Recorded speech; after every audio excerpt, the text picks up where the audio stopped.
you very much. Again, ladies and gentlemen, let's give them another big round of applause.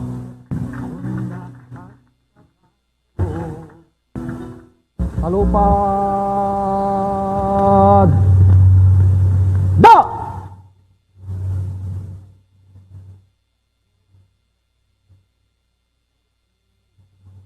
Ladies and gentlemen, the Acting Director, Police Community Relations Group, Police Senior Superintendent Gilberto Cruz will now give his remarks and later on introduce the guests of honor and speaker.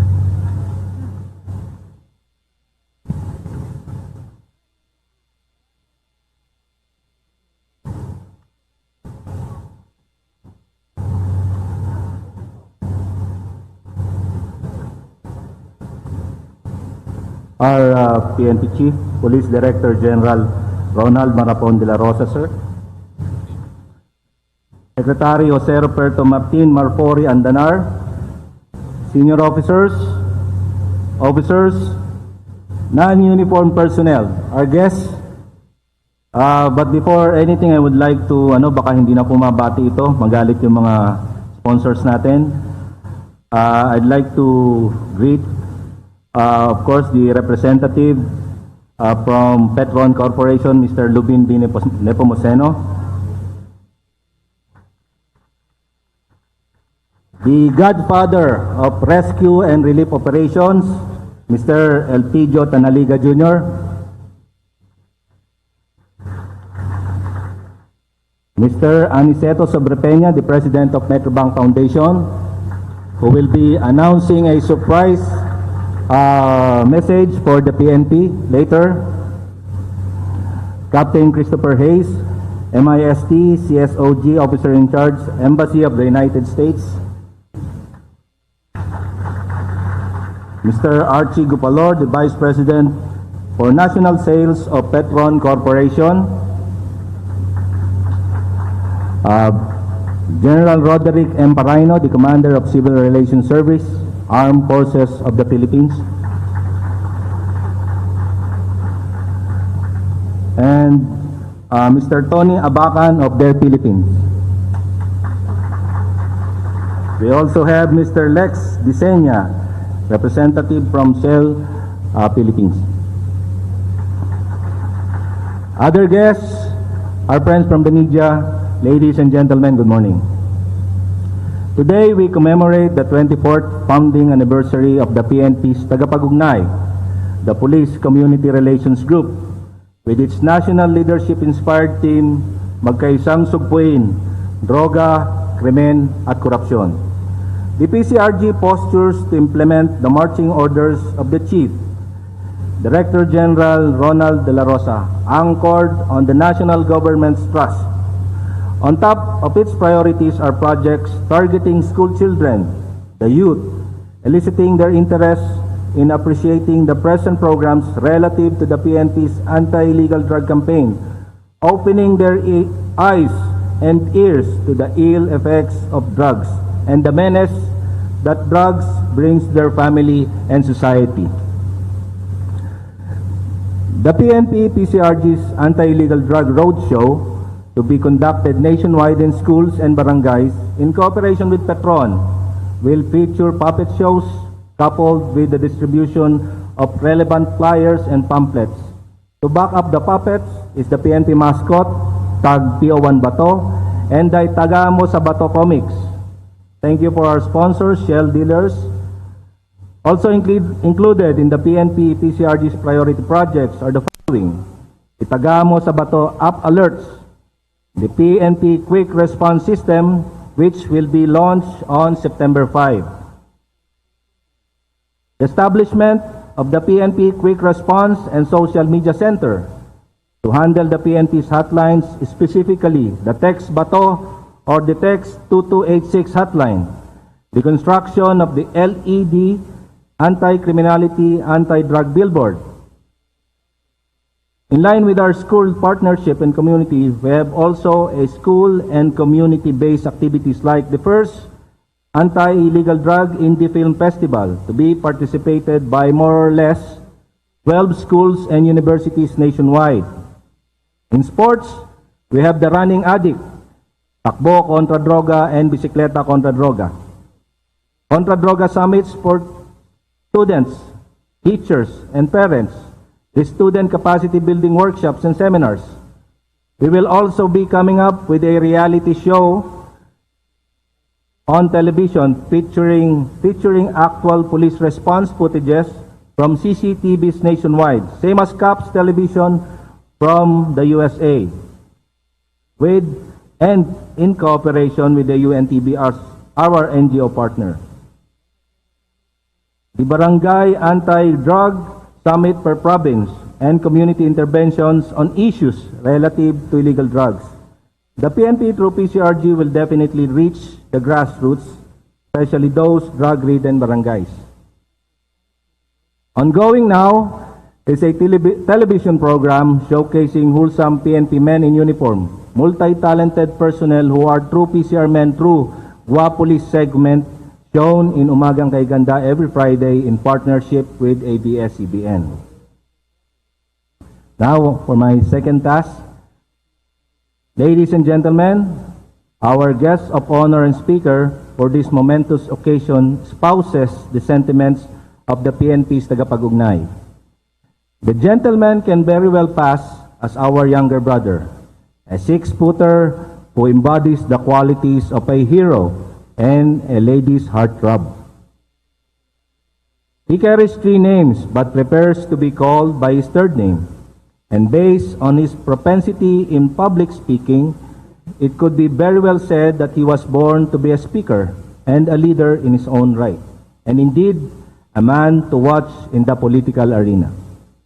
He graduated with flying colors in various international schools, civic participation leadership training scholarship at the Northern Illinois University, USA.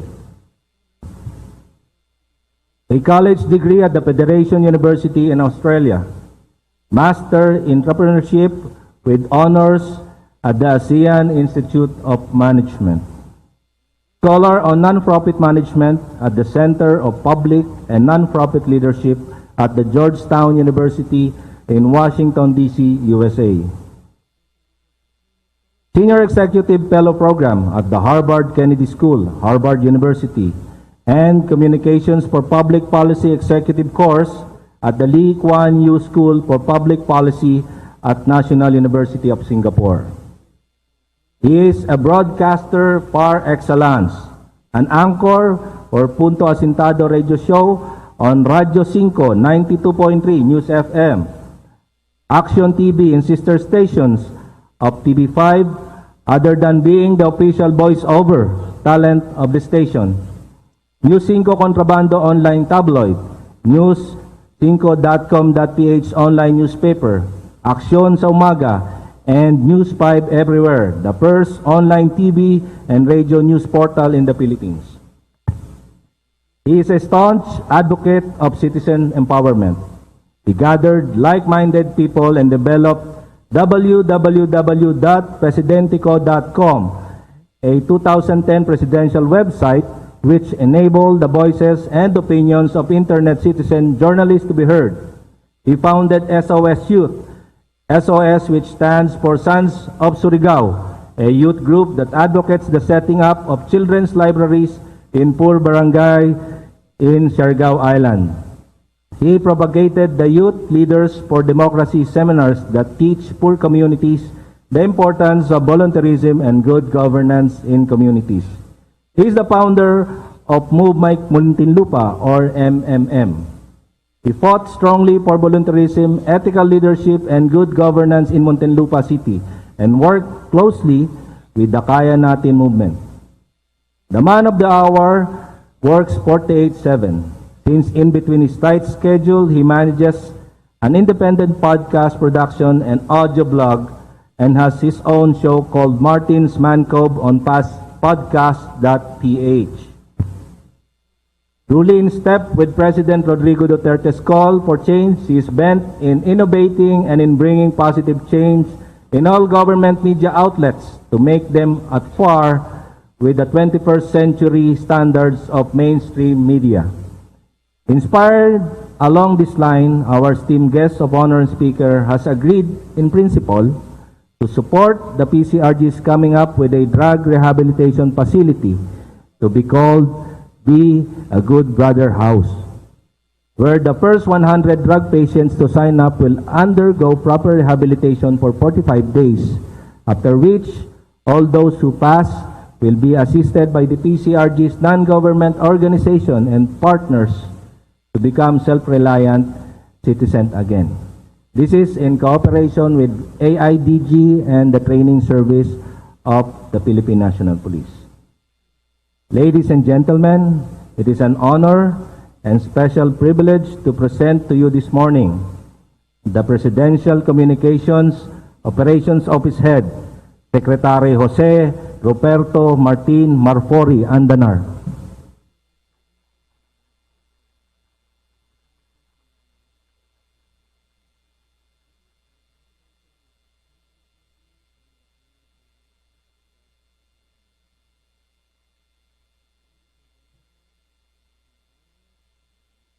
Group Commander, please order Tikas Pahinga. Tikas! Ho! No. Tikas. Ha!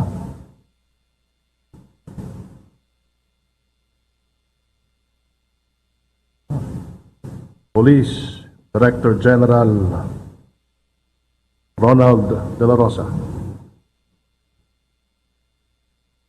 Police Deputy Director General Francisco A. Oyami Jr. Police Director Benjamin Magalong. Police Chief Superintendent Ramon Apolinario. Police Senior Superintendent Gilberto Cruz. Police Senior Superintendent Mario Rarisa Jr., Police Senior Superintendent Remigio Sedanto, lahat po ng kapulisan, mga miyembro po ng ating pribadong sektor, and special mention to my good friend Chito Sobreteña. Good morning and congratulations on the 24th anniversary of the Police Community Relations Group. Binabati ko kayo dahil wala kayong humpay sa pagtupad sa atas ng inyong pinuno na si PNP Director General Ronald De La Rosa, ang bukod tanging bato na pwede nating tularan. Mabuting ehemplo si General Bato, tulad ng ating Pangulo na nagtiwala sa kanya. At malaki din ang tiwala ni General Bato na may pag-asang mas malinis pa ang kapulisan, mas maging marangal muli, at mas maging karapat-dapat sa respeto ng taong bayan. Tiwala ko na mangyayari ito sa ilalim ng pamumuno ni General Bato dahil kung tutuusin, marami sa inyong hanay ay tapat sa tungkulin at maaasahan ng mamamayan. Nandyan si Police Officer Julius Ryan Miranda ng Mexico Police Station na tumanggi sa 100,000 piso na suhol para pakawalan ng isang pinaghinalaang drug pusher na nahuli sa isang buy-bust operation sa Pampanga.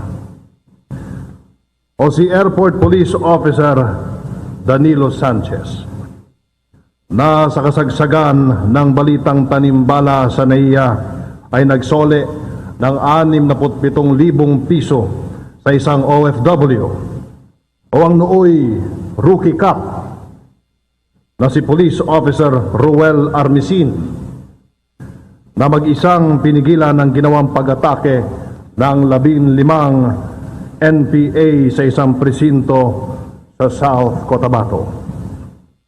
Ilan lang sila sa natatanging mga pulis na bumubuo sa dakilang institusyon na Philippine National Police.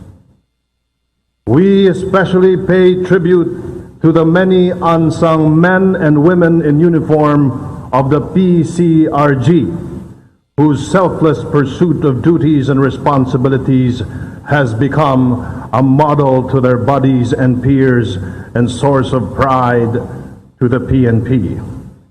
They include those who are the first line of defense in times of emergencies, calamities, and disasters, who instead of thinking for the safety of their own families or family members are the first in the scene, going from house to house, vehicle to vehicle, to search for the injured and to assist the survivors. I am pleased to share with you that the President himself recognizes the importance of community relations in public service. If you recall, in his State of the Nation address, the President laid down his plans and programs for the country, most of which involved improving relations with the community.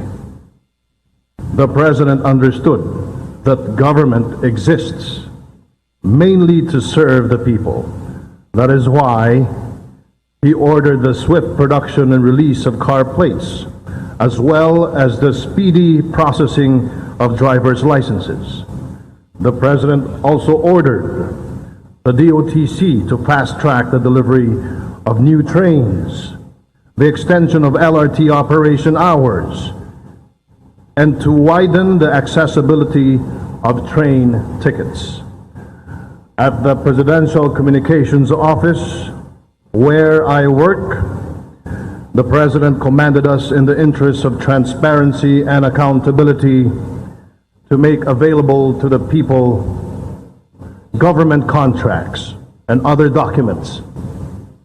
By operationalizing his executive order on the freedom of information, he also told the Secretary to the Cabinet to empower the people to voice their complaints on corruption and red tape in the government by institutionalizing the 8888 as the All Citizens Complaint Center. On top of that, the President ordered the DILG to nationalize the highly successful Davao Hotline for Response, which incidentally we will inaugurate today, the 911 hotline. Truly, our President is a President that advocates strengthening community relations. This is my challenge to the Police Community Relations Group today, as you celebrate your 24th anniversary. What can you do to improve community relations between the police and the public? What programs and activities will the Pcrg plan in order to operationalize in the PNP the President's call to be a partner for change? I will help you with your answers, and be mindful of what the President said in his first SONA. He reiterated his commitment to fight criminality, illegal drugs, and corruption. He called on the PNP not to lower your guard, to double your efforts, and I quote, to triple them if need be. We will not stop until the last drug lord, the last financier, and the last pusher have surrendered or put behind bars or below the ground, if they so wish. To our police officers and other officials, do your job, and you will have the unwavering support of the office of the President, unquote. The President is very proud of you, and I hope you are likewise proud of your Chief Executive, especially his love for the Philippines. Huwag nating biguin ang ating Pangulo sa kanyang pangako na sugpuin ang droga at kriminalidad sa lipunan. Sabi niyang paulit-ulit, matanda na siya. Hindi niya kailangan ang posisyon o kapangyarihan. Walang halaga sa kanya ang ambisyon o popularidad. Tinanggap niya ang hamon bilang Pangulo dahil mahal niya ang bayan at ang sambayanang Pilipino. Higit sa lahat, ang mahihirap, maliliit, walang boses, ang laging naiiwanan ng kalinga ng gobyerno. Let me end this message for the Pcrg and the PNP with another quote from our beloved President. There can never be real, tangible, and felt development without making our people feel secure. And it is our duty to uplift the people's welfare. Congratulations again to the Police Community Relations Group and to the PNP. Kayo ay tunay na partner for change. Kailangan ng bayan ang marangal at magiting na mga tagapaglingkod. Huwag kayong mapapagod at mawawalan ng loob para sa tagumpay ng tunay na pagbabago. Mabuhay po tayong lahat. Thank you very much, sir. Secretary Martin Andanar, Presidential Communications Operations Office. Palupad! Da! Please be seated.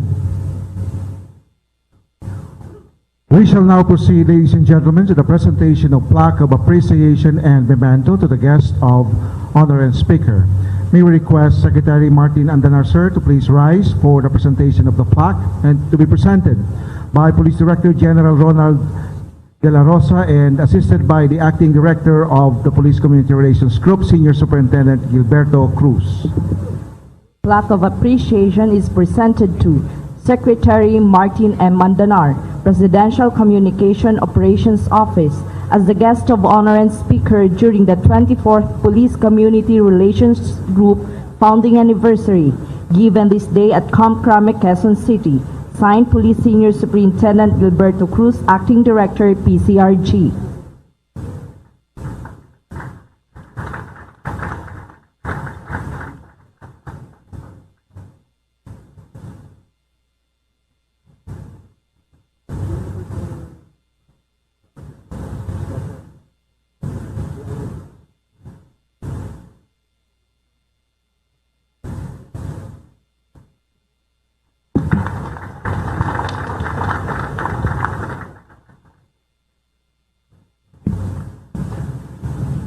Thank you, sir. Magsitayo po tayong lahat at atin pong awitin ang PMP, Lingkod ng Bayan.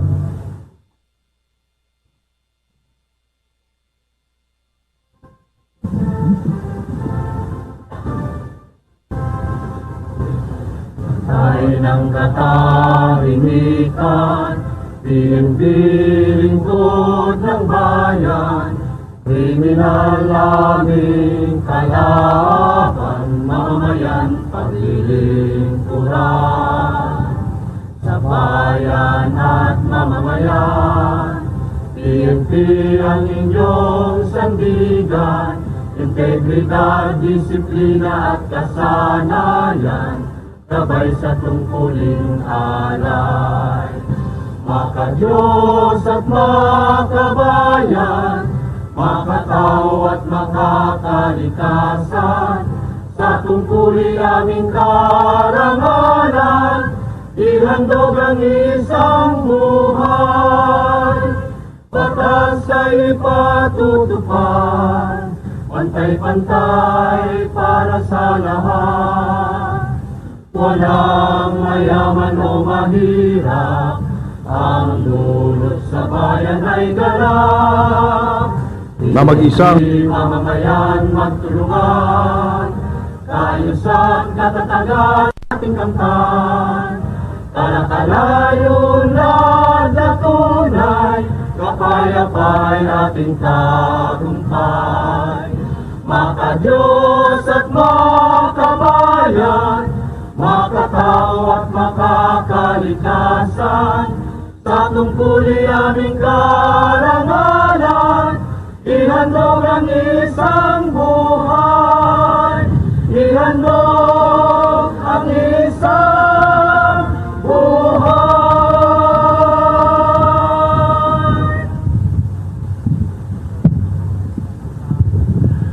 Please be seated. We now request our guest of honor and speaker, Secretary Martin Andanar, to be accompanied by the Acting Director, Police Community Relations Group, Senior Superintendent Gilberto Cruz, to please proceed in front and acknowledge the troops during the pass-in review. May we also request all awardees to proceed at the lower pavement to witness the pass-in review.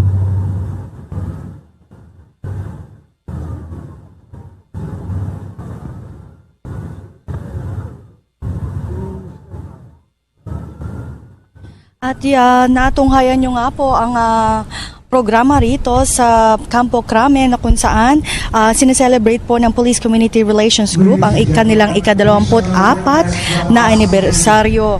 At nadinig natin kanina na si PCOO Secretary Martin Andanar ay nagbigay ng mensahe sa mga kapulisan. Bago niya sinimulan ng kanyang speech ay kanyang binanggit ang tatlong manggigiting at matapat na pulis na kung saan naniniwala siya na maraming mga pulis ngayon ang nagbibigay ng kanilang ng tapat na serbisyo para sa sambayanan, na kung saan nagbanggit siya kung gaano karami ang mababait at matulungin ng mga pulis sa ating komunidad.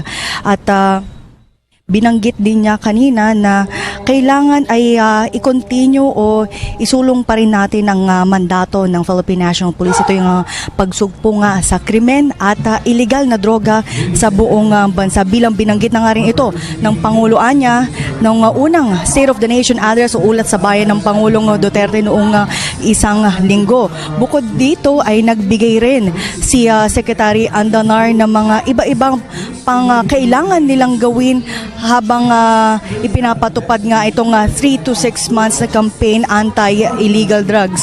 Sa ngayon po ay natutunghayan natin ay ang pass-in review para sa guest at speaker ngayong araw para kay PCOO Secretary Martin Andanar. Approaching, ladies and gentlemen, is our group commander, Police Superintendent Ocos. Police Superintendent Ocos. Police Superintendent Escalde. Our 13th National Police Band, led by SPO Foreign Cruz. First Battalion Commander and Staff Chief Inspector Police Chief Inspector Crescencio.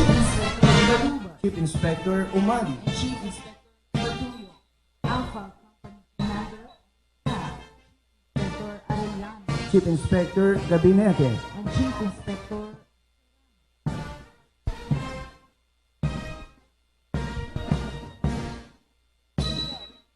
First Platoon Leader, Police Senior Inspector Abelarde. And Second Platoon Leader, Police Senior Inspector Logronio.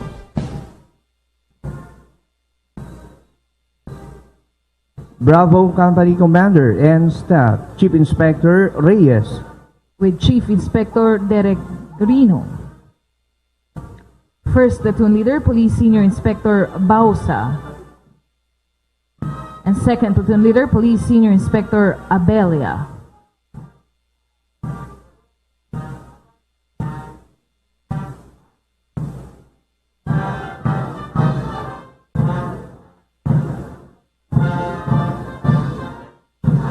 Please all rise. Ladies and gentlemen, the colors.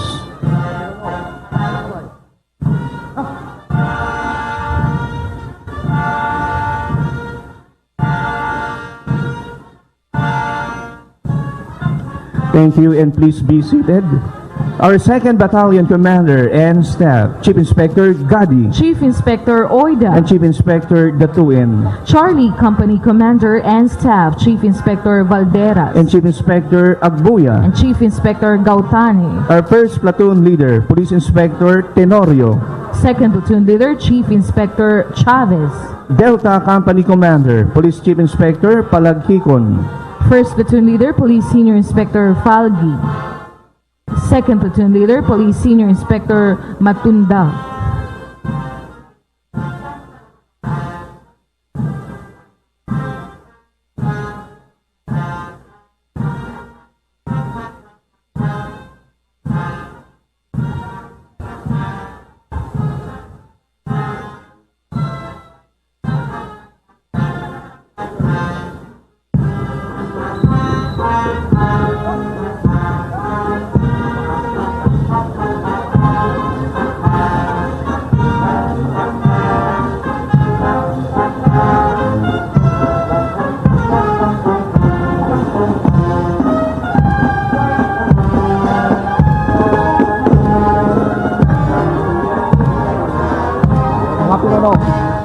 Magpatulong. Cut.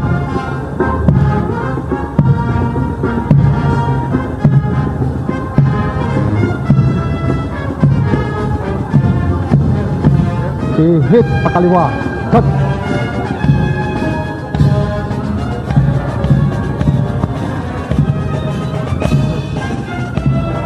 I-hit pakaliwa.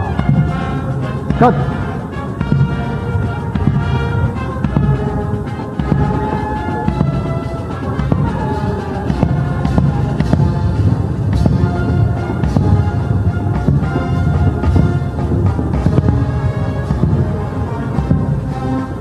No.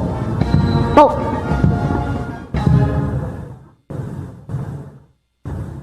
No. Tapos na po ang parangal.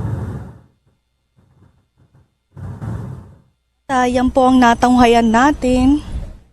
Ang pag-celebrate ng ika-24 na anibersaryo ng Police Community Relation Group ng Philippine National Police dito po sa Campo Crame. At isa nga sa mga mensahe na ibinigay ni Secretary Andanar sa kapulisan natin ay dapat ang Philippine National Police ang magiging partner ng ating gobyerno para nga sa pagbabago. At binanggit din kanina ni Police Senior Superintendent Gilbert Cruz, ang director po ng Pcrg, na marami po silang ilulunsad sa mga susunod na buwan na kung saan nga para sa anti-drug criminality campaign nga ng Philippine National Police. Isa nga rito ay ang PO1 Bato Comics na ipamamahagi nga nila sa publiko at magsasagawa rin sila ng itagamo sa bato at alert quick response system na kanila na mga ilulunsad sa September 5 at bukod pa ito sa text bato hotline sa numerong 2286. At so far yan muna po ang pinaka bagong kaganapan mula rito sa Campo Crame na kung saan dinadaos po ng Police Community Relations Group ang kanilang ika-24 na anibersaryo para sa na may temang magkaisang sugpuin, droga,